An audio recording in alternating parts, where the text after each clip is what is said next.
Hello students, today we shall continue chapter 6 molecular basis of inheritance. Our today's topic is transcription. What is transcription? Actually, the process of producing RNA from DNA.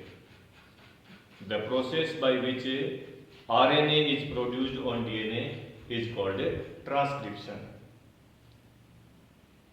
So for transcription, like replication, certain enzymes are required. In replication, the DNA dependent DNA polymerase was the main enzyme.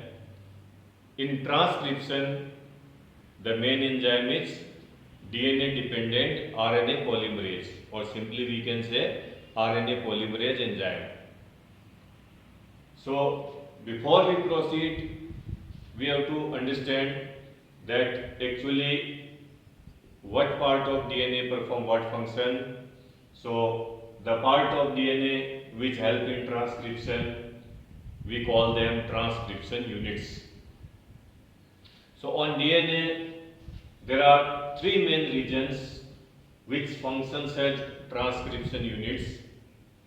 Number one is called the promoter or promoter. So the promoter is a part of DNA where the enzyme RNA polymerase come and bind, and then it starts the process of replication. Transcription. It initiates the process of transcription. Then second, structural gene. It is the main part of the DNA which code for what type of enzyme or protein has to be synthesized. Actually, main target of the transcription is what? Protein synthesis. This protein may work as either enzyme or structural component of the cell. It may be utilized to form different part of the cell, or it may work as an enzyme. It's up to the need of the cell. It depends on the requirement. The cell is synthesizing RNA for what purpose. So it is the main part of the DNA actually for which we do transcription. And the third part is terminator.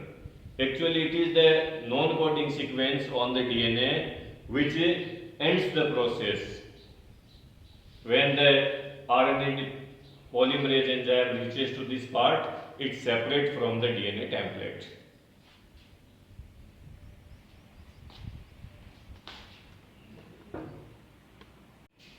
Okay, students, now we shall discuss how the transcription occurs. I have already told you the transcription is process by which DNA is converted into RNA, and this is necessary for synthesis of protein. So you can see, like replication, here also depending on the information or the protein required, a particular segment of the DNA which has information for synthesis of that protein, or which has code for that gene, that will be opened with the help of helicase enzyme. You can see a particular part. Now it will be opened, you can see same way in 3 prime, 5 prime and 5 prime, 3 prime direction.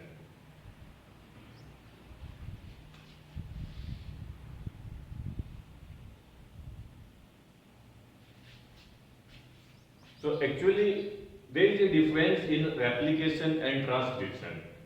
In replication, both the strands of the DNA, they are involved in the synthesis of new DNA. Though on one the synthesis is continuous and on another it is discontinuous. But in case of transcription, only one strand of the DNA is active in the synthesis of RNA, and another strand is not taking direct part, but it is very important. So the part of DNA which is not taking part in the synthesis of RNA is called coding strand, and it has a polarity 5 prime 3 prime. The coding strand has a polarity 5 prime 3 prime. Okay, and the part on which actually RNA is being synthesized, it is called a template strand. So template strand has a polarity 3 prime, 5 prime. Clear? So when the process of transcription begins, as I have told you, there are 3 units which are necessary. So a promoter, when binds to the 3 prime end of the template strand, or we can say 5 prime end of the coding strand.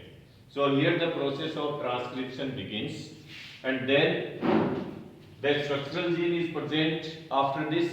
So depending on the information on the structural gene, like you can see here, I have taken one example. In front of A, you will come this way, A RNA is put.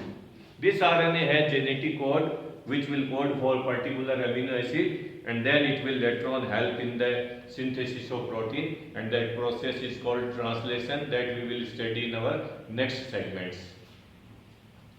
So when the synthesis of RNA is complete, this will reach to the part of DNA or the third transcription unit, that is known as terminator. So at terminator, the RNA polymerase enzyme will separate from DNA and the process of transcription will over.